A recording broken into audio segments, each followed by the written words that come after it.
kamusta po yung sitwasyon? May tsansa pa po ba na magpapatubig, magre-release po ng tubig, tumaas ba eto pong antas or eto nga pong, level ng tubig diyaan po sa May Magat Dam? Well, nasa ating linya ho makakapanayam natin ng live si, Engineer Carlo Ablan para ho sa karagdagan pong update po rito mga kabombo. But, eto ho sir, magandang umaga po. Bumati ho muna kayo sa atin hong mga taga-subaybay ng Bombo Radyo Kawayan.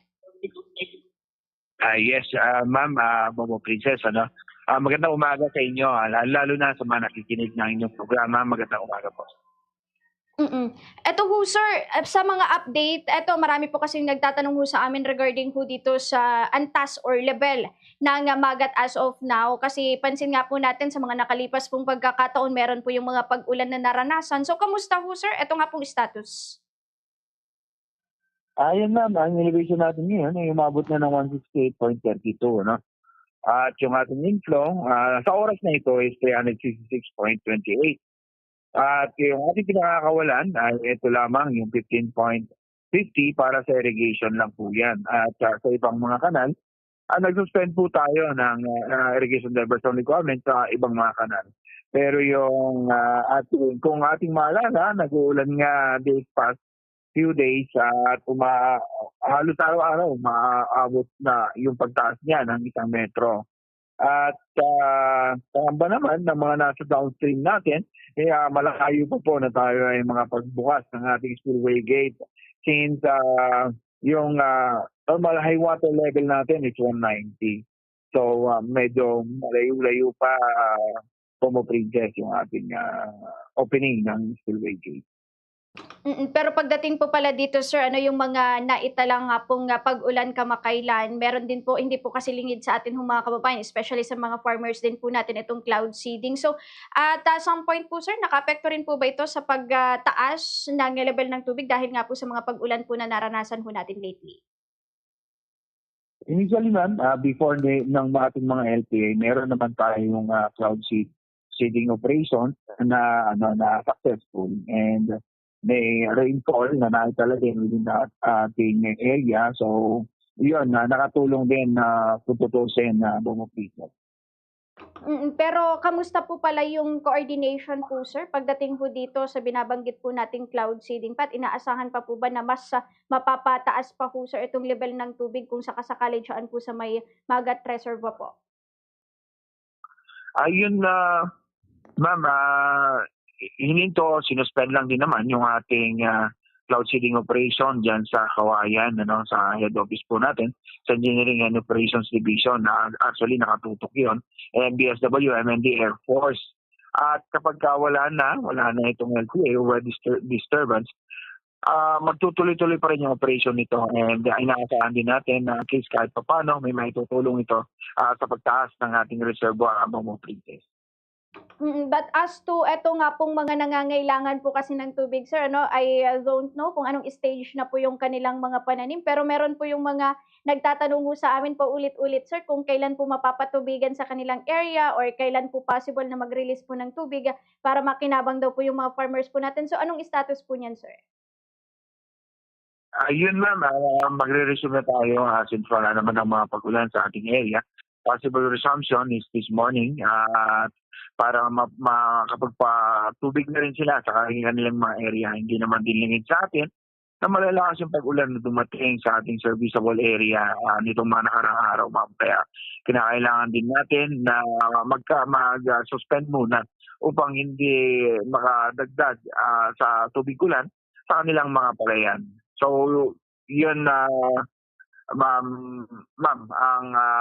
ang side naman natin dito, possible ongoing yung ating paglilinis, lalo na nga dito sa mga ating mga intakes, since kapag malakas na ulan na ganyan, may mga debris ng kahoy na kinakailangan tanggalin upang ma-resume naman natin yung pagpapatubig sa ating mga palayan Princess. Pero may mga target na areas po ba tayo sir na uunahin dito nga po sa pagpapatubig po? Yun ma'am, since hindi naman natin masasabi na sapat na yung ating tubig dito sa area, hindi rin natin masasabi na kulang.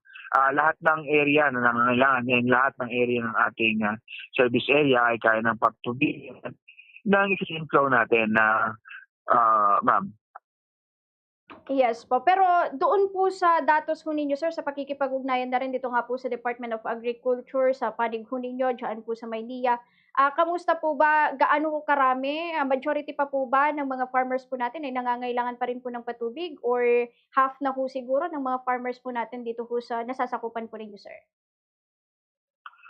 Yes ma'am, halos more than that naman yung ating kayang patubigan na and existing inflow. Yun yan, sabi ko, masasabi namin na almost 100% ng mga napagtanim ay kaya na natin sustain na sa kanilang pangangailangan sa tubig, Momo Princess.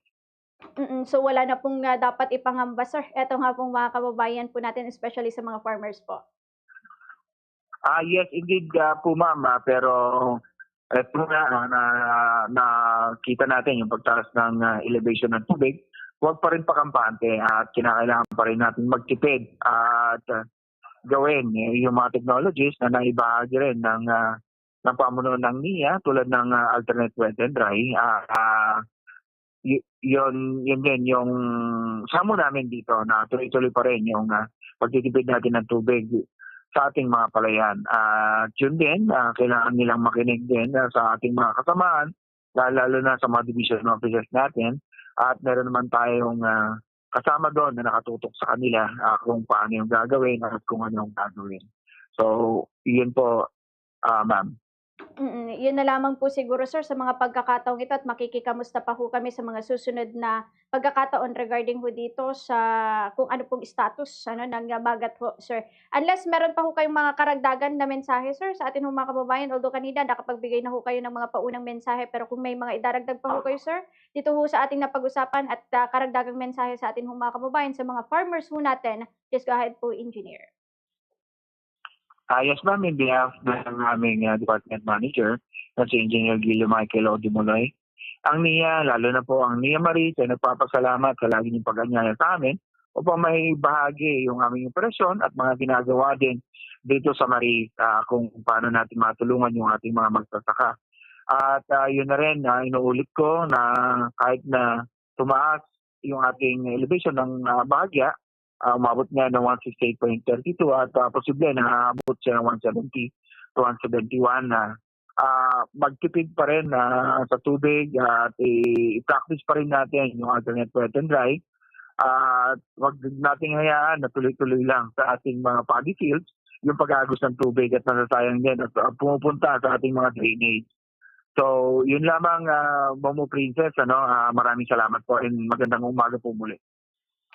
Yes po. With that, sir, maraming salamat din po, engineer, at mag-ingat po kayo lagi. Thank you po. Yan mga